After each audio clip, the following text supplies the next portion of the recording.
Hello everyone, welcome back और YouTube channel. हम लोग आज डिस्कस करेंगे सीयूईटी पीजी, जो कि इंग्लिश पे फोकस है। इंग्लिश का सिलेबस हम पूरा का पूरा कंप्लीट करने वाले हैं। और मेनली क्या होता है कि बच्चे कंप्लीट नहीं कर पाते अपना सिलेबस, और कहीं ना कहीं वो एक अच्छा कॉलेज, अच्छा यूनिवर्सिटी में अच्छी सीट अचीव नहीं कर पाते हैं। ठीक है, इसी बात को ध्यान में रखते हुए यूट्यूब पे फ्री ऑफ कॉस्ट यानी कि पूरा का पूरा सिलेबस आपको कंप्लीट प्लेलिस्ट में मिलेगा, चाहे आप जब भी देखें। कंप्लीट प्लेलिस्ट यानी कि पूरा का पूरा होल सिलेबस हम यहाँ पे कंप्लीट करने वाले हैं। ठीक है, तो स्टार्ट करते हैं हमारा आज का इंपॉर्टेंट सेशन, जिसमें हम ओल्ड इंग्लिश पीरियड को डिस्कस करेंगे, यानी कि पहले हम हिस्ट्री ऑफ इंग्लिश को कंप्लीट कर लेंगे। ठीक है, so start the session. Okay, so first slide हमारी देखिए, द एंग्लो सैक्सन पीरियड और ओल्ड इंग्लिश पीरियड, जो कि 450 एडी से लेके 1066 एडी तक का चला था, और यानी कि फिफ्थ सेंचुरी से लेके ये चला था हमारा 1066 तक। ठीक है, नेक्स्ट कलर ले लेती हूँ। यहाँ पे आपको 3 जर्मनिक ट्राइब्स मिलेंगी, एंगल,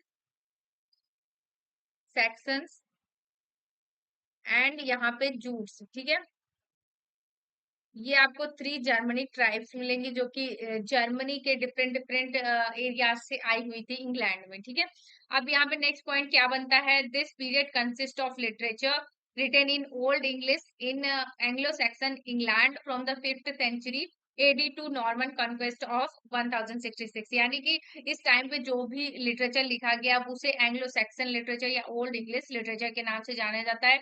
और ये पीरियड जो था ये 5th सेंचुरी से लेके 1066 तक रहा, यानी कि जब नॉर्मन कॉन्क्वेस्ट आने तक। ठीक है, अब यहाँ पे आपको देखिए 3 जर्मनी ट्राइब्स जो थी यहाँ पे दिखाई दी, और एंगल, सेक्शंस एंड जूट्स। ठीक है, अब यहाँ पे देखिए आपको एक चीज मिल रही होगी, the name England is derived from the old English name Englaland. ठीक है, Englaland which means land of the Angles. ठीक है, लैंड ऑफ द एंगल्स इसको बोला जाता था। The angles were one of the Germanic tribes that settled in great Britain during the early middle ages. So in effect England means land of German tribes, यानी कि England को क्या बोला जाता था, the land of German tribes, यानी कि वो ऐसा लैंड जहाँ पे जर्मनी ट्राइब्स रहती हूँ। ठीक है, अब आपको मैं बता दूं कि जो ये एंगल, सैक्सन एंड जूट्स थे, इन्होंने इंग्लैंड के कौन कौन से पार्ट पे रूल किया था। ठीक है, so according to bed,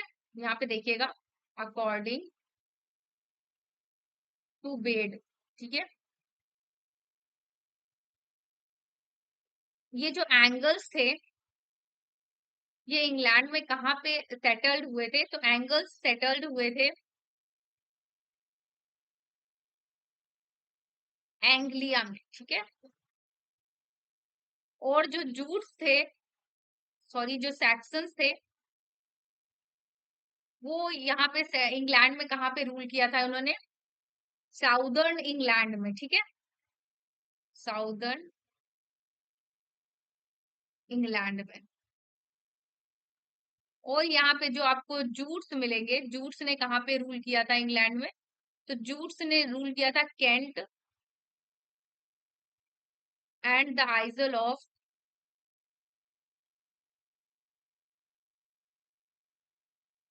white. ठीक है, इन्होंने यहाँ पे रूल किया था।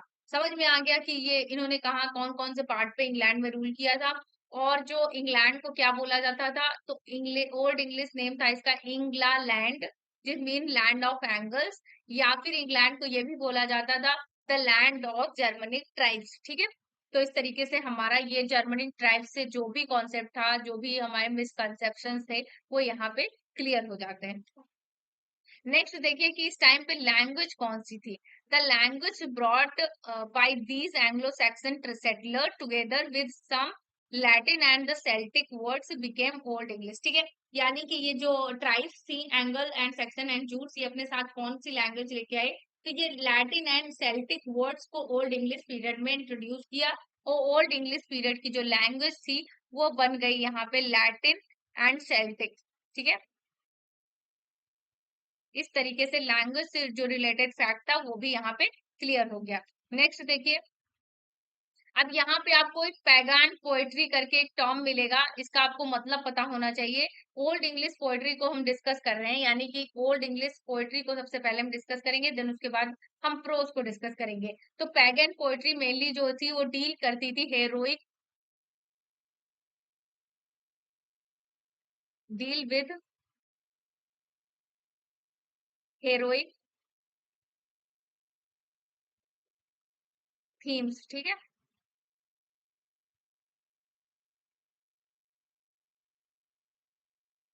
हीरोइक थीम्स से डील करती थी, जिसमें एक इम्पोर्टेंट जो एग्जांपल हो जाता है यहाँ पे, वो हो जाता है बीवुल्फ, ठीक है। Beowulf is the oldest poem in English literature, it is a refer perfect example of pagan poetry, यानी कि ये किस चीज से डील करती है, इसमें भी आपको एडवेंचर वॉर और यहाँ पे ग्रेट वॉरियर का जो वॉर होता है उसमें हेरोइक एलिमेंट आपको देखने को मिलेंगे, ठीक है।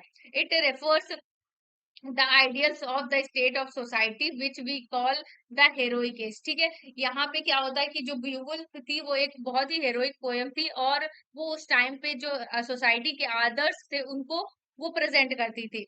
अब यहाँ पे देखिए, Beowulf is the oldest surviving epic in English literature, सबसे ज्यादा पुरानी एपिक है ये इंग्लिश लिटरेचर की, जिसमें लगभग 3000 लाइन्स थी, ठीक है। It has been passed from mouth to mouth, यानी कि एक दूसरे से हम बोल बोल के ये चीजें डिस्कस करते थे बीवुल्फ को, लेकिन इसको 100 ईयर्स के बाद इसको पब्लिश किया गया, यानी कि 10th सेंचुरी में इसको रिटेन फॉर्म में पब्लिश किया था, ठीक है। यानी कि बीवुल्फ क्या थी, किस कैटेगरी में आती थी, तो पैगन पोएट्री में आती। पैगन पोएट्री क्या करती, डील विद हेरोइक थीम्स, ठीक है। और बीवुल्फ जो थी एक ओल्डेस्ट सर्वाइविंग एपिक थी, और जिसमें लगभग 3000 लाइन्स थी, और 10th सेंचुरी में इसको रिटन फॉर्म में पब्लिश किया गया था, ठीक है। नेक्स्ट देखिए, आपको रिलीजियस पोएट्री यहाँ पे मिलेगी, यानी पैगन पोएट्री हेरोइक थीम से डिस्कस करती डील करती थी, और रिलीजियस पोएट्री जो थी वो रिलीजियस थीम से डिस्कस करती थी, डील करती थी। अब यहाँ पे जो इंपॉर्टेंट प्रोमिनेंट हो जाते हैं रिलीजियस पोएट्री में, हो जाते हैं कैडमन, ठीक है। ये है कैडमन। और यहाँ पे जो फर्स्ट इंपॉर्टेंट पॉइंट है, तो Caedmon is the first known religious poet of England. England के सबसे पहले धार्मिक कवि कौन थे, तो वो कैडमन थे। He is known as the father of English पोस्ट, इंग्लिश सॉन्ग्स, ठीक है। इंग्लिश सॉन्ग्स के जो फादर हैं वो बोले जाते हैं कैडमन, ठीक है। नेक्स्ट जो यहाँ पे पॉइंट है वो, his life story is vividly described in Bede's Historia Ecclesiastica, ठीक है। बेड का ये वर्क है हिस्टोरिया एक्लेसियस्टिका, जिसमें इन्होंने बहुत ही अच्छी तरीके से इनकी लाइफ स्टोरी को कवर किया, किसकी, तो कैडमन की, ठीक है। अब Caedmon first poem was the hymn of rise, ठीक है। कैडमन की फर्स्ट जो पोएम थी वो थी द हिम ऑफ राइस, जिसकी वजह से इनको काफी ज्यादा सक्सेस मिली। अब यहाँ पे देखिए, Caedmon composed many other poems by bringing biblical material, ठीक है। इन्होंने बहुत सारी ऐसी पोएम्स को कंपोज किया जिसमें आपको बाइबलिकल मटेरियल, बाइबलिकल इंस्पिरेशन देखने को मिलेगी, ठीक है। सो नेक्स्ट जो यहाँ पे प्रोमिनेंट पोएट है ओल्ड इंग्लिश पीरियड के, वो है साइन वुल्फ। साइन वुल्फ, ठीक है, ये पिक्चर है इनकी, याद रखिएगा। Cynewulf is one of the only two poets along with Caedmon mentioned by name as composer of religious works during the old English period, ठीक है। कैडमन के साथ इनको भी इंक्लूड किया जाता है रिलीजियस पोएट्री को कंपोज करने के लिए। इनकी कुछ चार फेमस पोएम्स हैं, जिसमें है the Fates of the Apostles, Christ second, and Juliana, and Elene, ठीक है। यानी कि कौन कौन सी, फेट्स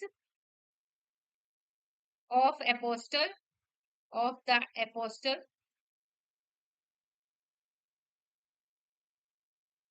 और क्रिस्ट सेकेंड, और जुलियाना, इलेन, ठीक है।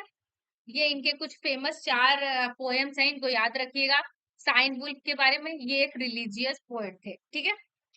नेक्स्ट देखिए, अब हम एंग्लो सेक्सन की प्रोज को डिस्कस करेंगे, यानी पोएट्री तो हमने कंप्लीट कर लिया, अब हम प्रोज को डिस्कस करेंगे। जो एंग्लो सेक्सन का जो प्रोज था वो 8th सेंचुरी में स्टार्ट हुआ था। 8th सेंचुरी में प्रोज लिखना स्टार्ट हुआ था। In the 8th century old English prose appeared, एक फेमस पॉइंट है, the famous prose writer of that period were Venerable Bede, Alfred the Great and Aelfric. ठीक है, यानी कि जो एंग्लो सैक्सन प्रोज है उसमें आपको तीन मेजर राइटर्स के बारे में पढ़ना है, Venerable Bede, Alfred the Great and Aelfric. ठीक है, ये तीनों आपको पढ़ना है और इनके कुछ मेजर वर्क्स हैं, ज्यादा हैवी नहीं वर्क कि आपको बहुत ज्यादा दिक्कत हो, तो आपको फेमस वर्क्स पे जरूर ध्यान देना है क्योंकि मेनली वही पूछ लिया जाता है। देखिए वेनरेबल बेड के बारे में हम पढ़ने वाले हैं, सो ये है पिक्चर वेनरेबल बेड की। When we speak of the old English prose, the first name that comes into our mind Venerable Bede, यानी कि जब हम इंग्लिश ओल्ड इंग्लिश प्रोज के बारे में बात करते हैं तो सबसे पहले जो नाम आता है वो आता है वेनरेबल बेड का। Who is the first scholar in English literature and has been regarded as the father of English learning. ठीक है, वो इंग्लिश लिटरेचर के पहले स्कॉलर थे जिन्हें इंग्लिश लर्निंग का फादर कंसिडर किया जाता है। His work over 14 in number, इनके लगभग 40 वर्क थे, were written exclusively in Latin, यानी कि किस लैंग्वेज में लिखे गए थे, तो लैटिन लैंग्वेज में ये लिखे गए थे।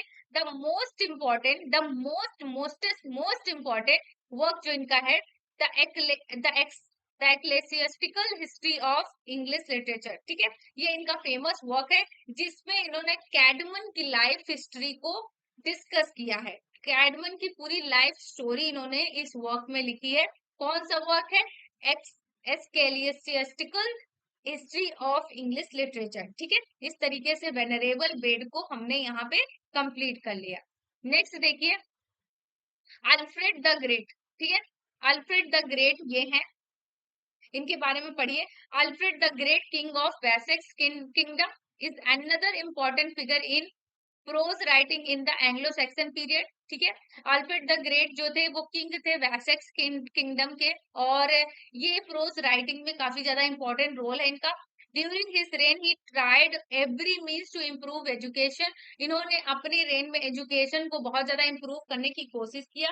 इसके लिए उन्होंने यूरोप से जो टीचर्स हैं उनको इंग्लैंड बुलाया, यूरोप से टीचर्स को इंग्लैंड एक्सपोर्ट करवाया। ठीक है, अब यहाँ पे देखिए he was also a translator, वो एक ट्रांसलेटर भी थे।